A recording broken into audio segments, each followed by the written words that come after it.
oluyimba lwange nalutekamu ssente zange n'essebo ngenzo olaba oguwala guviri nga gwekabya obuziga bw'eggoonya. Amanya gwani? Bamta criminals. Okay. Buzibu ki? Obuzibu obuliwo eno bits ya revoke oluyimba lwange ku account yange. Okay. Of which simanyi lwaki because Saka you writer wange yagenda nakola oluyimba mu studio ya eno naluleta ku studio yaffe tulugule. Ndayira sinamalako contract yange naye muganyabo enchanzira Uganda. Manager wange yali talina obulungi sente nankubira nangamba Nansi sinaawo ki sente nemugamba tofa I have my little man oluyimba lulina kye lusobola okunyongerako nenkwata sente neziwereza manager nagula oluyimba ne bategeeragana bulungi okitegeera nasasula oluyimba kulula baki ku TV trending nagamba ate kati ono oluyimba yalwaki continuenze nalukola ate teyalugula ate ono yalugula biki then kwe kulujayo ku YouTube nasasula oluyimba kati weyamala ne batuweereza ne beat nkoleyeko rehearsals ngolimba ninaluvoicingira mu studio ya eno beats okitegeera wayitawo akaseera katini eno beats nga nkubira from nowhere nga ngamba oluyimba temulukola lwansonga waliwo muyimbi ow'amaanyi gwenjagala odduwa okitegeera alesa akasente akategeerekeka mwemukwate sente zammwe fe oluyimba tuluwooli nemugamba no oluyimba nalugula nga ndukola ki nga ndwagala lina wesobola okunteka sirukuddiza ndwagala teddemu sente zange nkoze buli kimu. Nyondo Media. Amanya yenze Nyondo Rozet era nga mbanjulira ekizigo kinene ekya Nyondo Glim.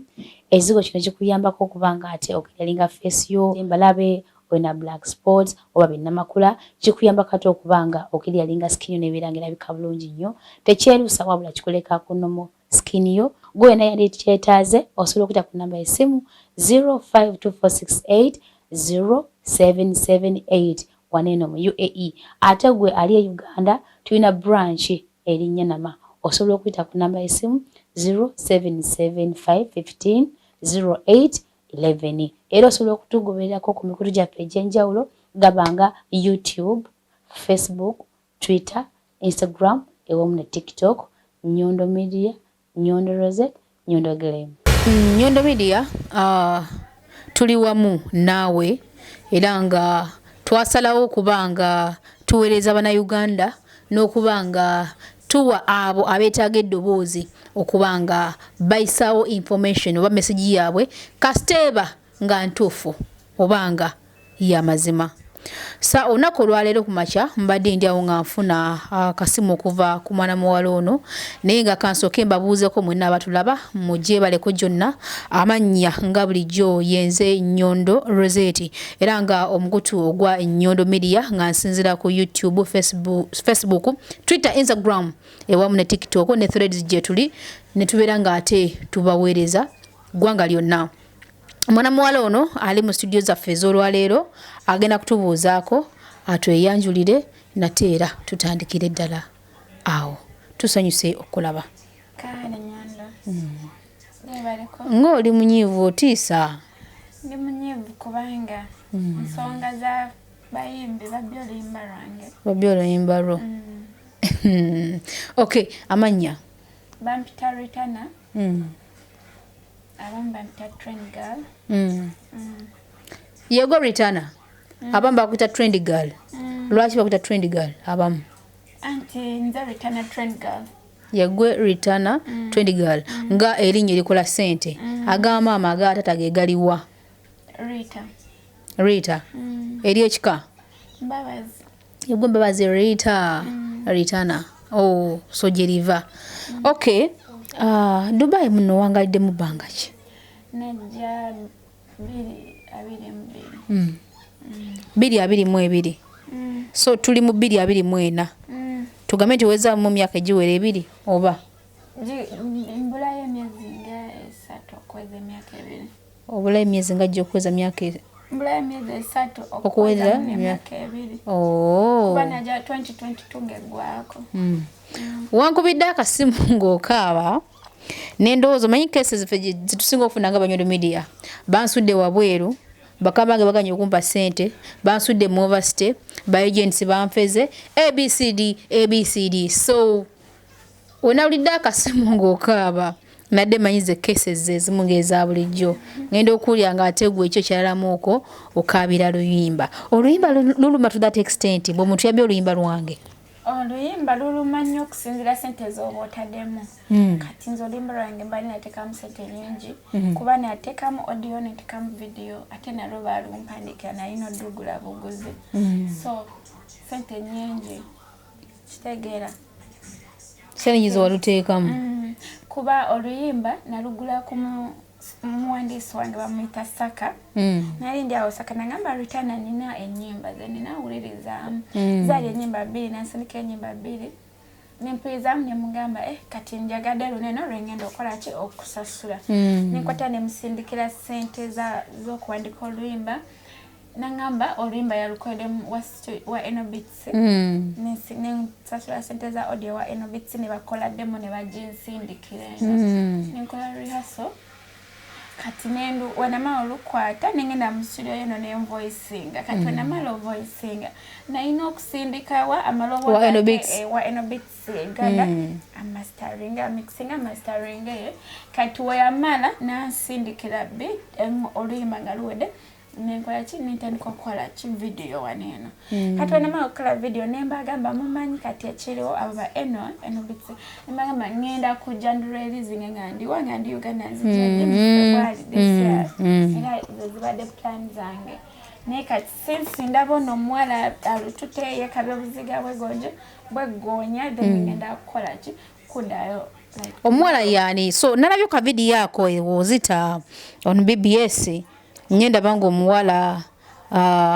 agamba ye badde agamba nti oluyimba lwe yalukola naye Enobits nakola ki nalukuba kusikayo ku YouTube ne balusikayo ku mikutu gyonna nga ye agamba oluyimba lulwe yalukola kati kaluddemu kemabega omuwala ye oluyimba lufuna atya anti kati ngawe nkugambye mbuno songwriter asobola okuwa oluyimba n'owulirizamu n'olugula yali naye yalumuwaako naye awulirize oba alwagala alugule then oli yesete nezikola ki nezigaana nze nenkola ki nensasula sente kati olw'okuba yali aluyina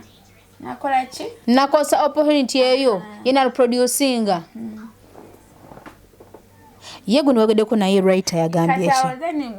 Enobits kwe kulula baki ku TV trendinga nagamba ate kati ono oluyimba yalwaki yakontinuenze nalukola ate teyalugula ate ono yeyalugula biki then kwe kulugyayo ku YouTube gundi yakimanyiiko ani Saka yakitegedde ku yayogeddewo ki oba Saka naye yalumuguza nga yaluguza abantu babiri teyalumuguza era ali ku side yange naye bebamu nanti era abagize oluyimba ne balugyayo ku YouTube ku Enobits ne gundi ne Saka kubanga oluyimba oli yalubbye bubbi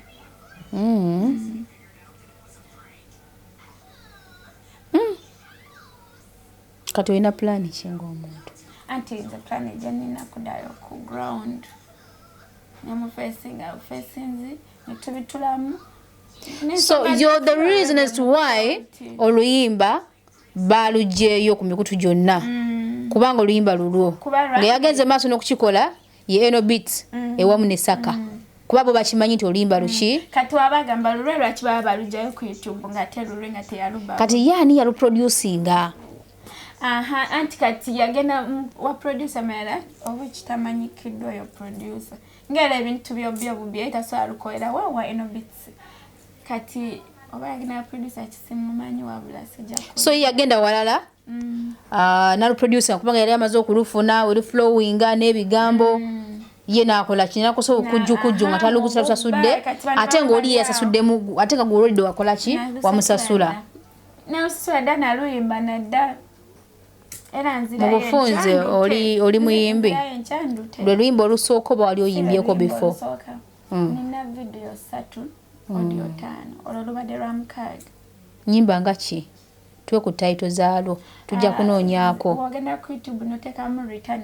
Rutana Trend Girl oziraba ezijja olumu baluyita tusaleko olala baluyita bujagula nalukola n'oyo songwriter Saka nga akozesa amanya ga Tiga kuyimba then mukuandika nyimba akozesa saka kati emu yali collab n'agikola na ye bakaita bujagu retana and tiga olala balita kali nyingi eddoboozi nawuddeko ku nnyimba zo ng'amaloboozi gokosa gali rough whereby right here eddoboozi oliringa erikakamu okikola otya otraininga ati olaba nga otraininga kitraininge yes no wemba nyimba eddoboozi lyawukanamuuko okuba nawuliddeko okulinka eri gye nafunye obadde oyimba ng'amaloboozi ganjawulomuuko tolinga bw'oyogera ya wemba njogera bikakamu naate wemba nyimba zange eddoboozi beera rough wakitraininga anti era okola rehearsal wakola rehearsals eddoboozi libeera machuwa like mukuyimba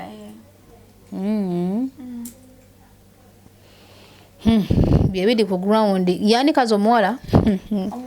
yena lyerabidde krimnasi so gwoddirayo mufafaagane mugenda kufafaagana mu ngeri ki mugenda muteeka mu mateeka era olwedde biri mu mateeka kati obadde ready okuddayo waka contract yewedde oba sibadde ready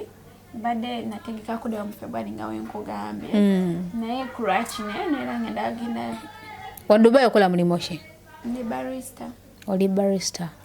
contract ebadde weddeko no banakuwa permission ogenda nga contract onakugimalako bwogenda osuubira okudda oba tosuubira kudda nsuubira okudda nzirayo lwaki totula ku ground no pushinga music wo nga tukyali ne mwana muwala Rotana nsaba mbajjukize ate company eya Nyondo Glim ngekola products ez'enjawulo gamba nga ekizigo ekyabaami ewamu n'abakyala gwe wenna ng'olina olususu nga lukusumbuwa olina black spots olina embalabe olina namusuna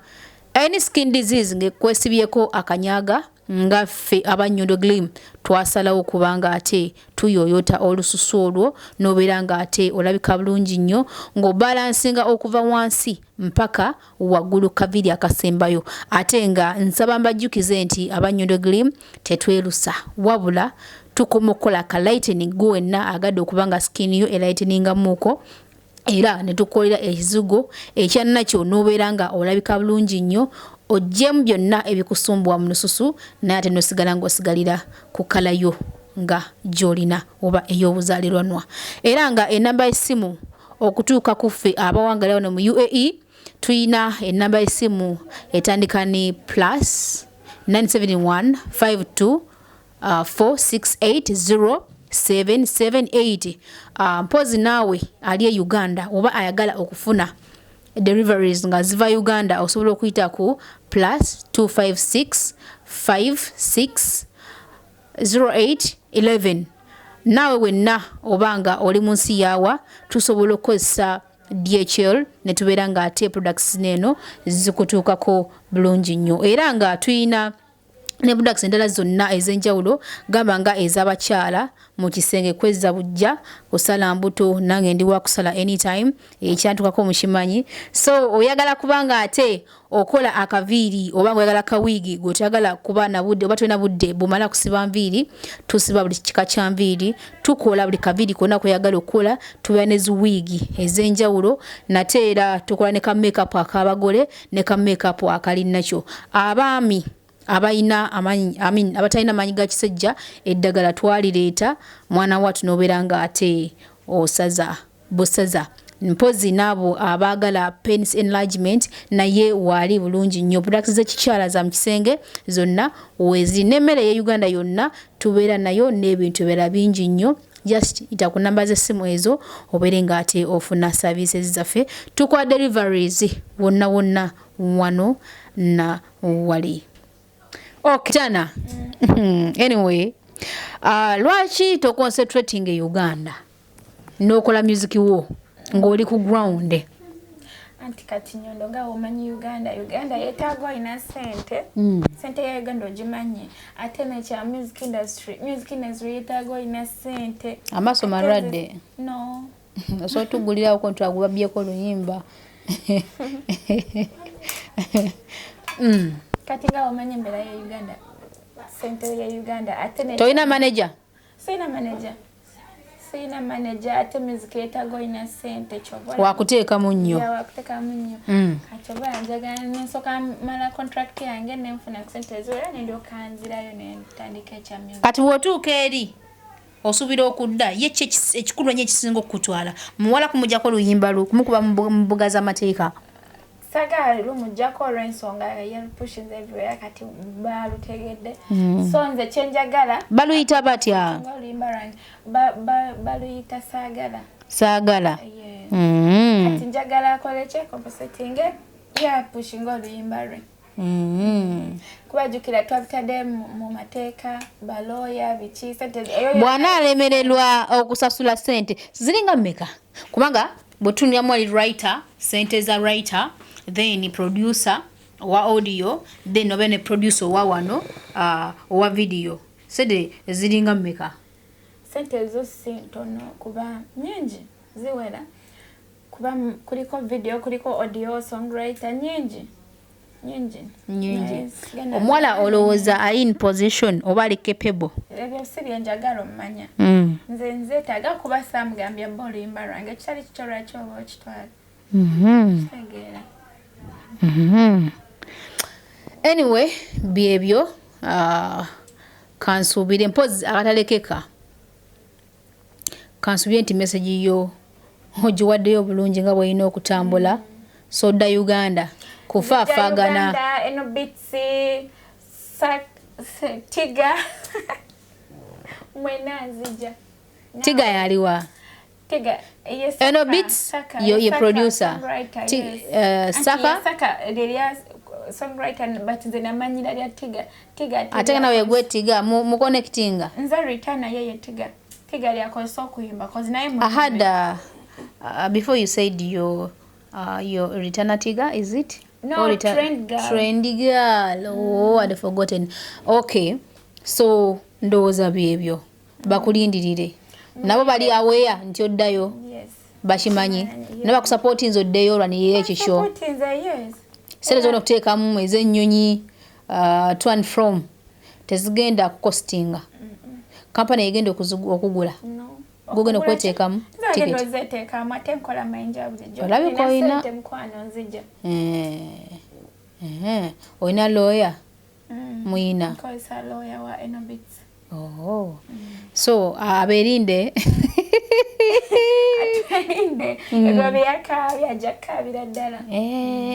wakaabira ddala kuli kwabadde bakutakola ki yekoza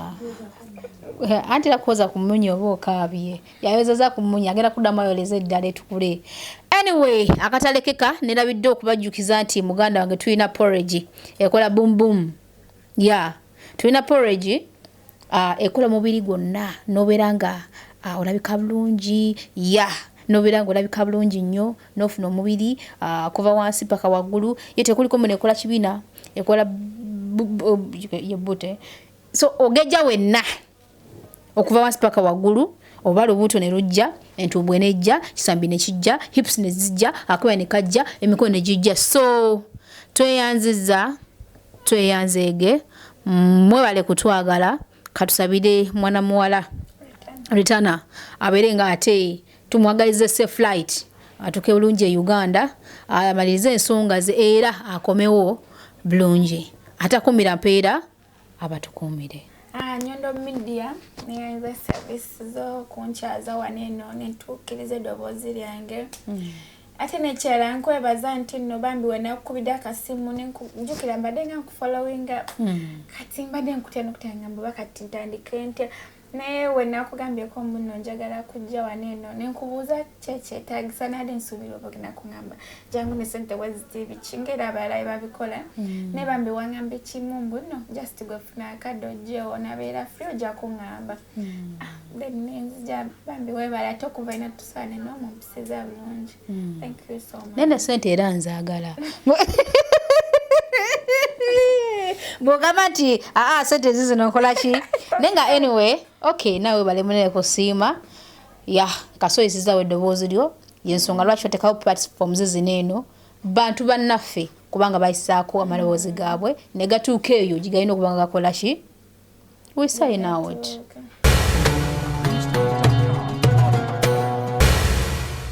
Nyondo Media.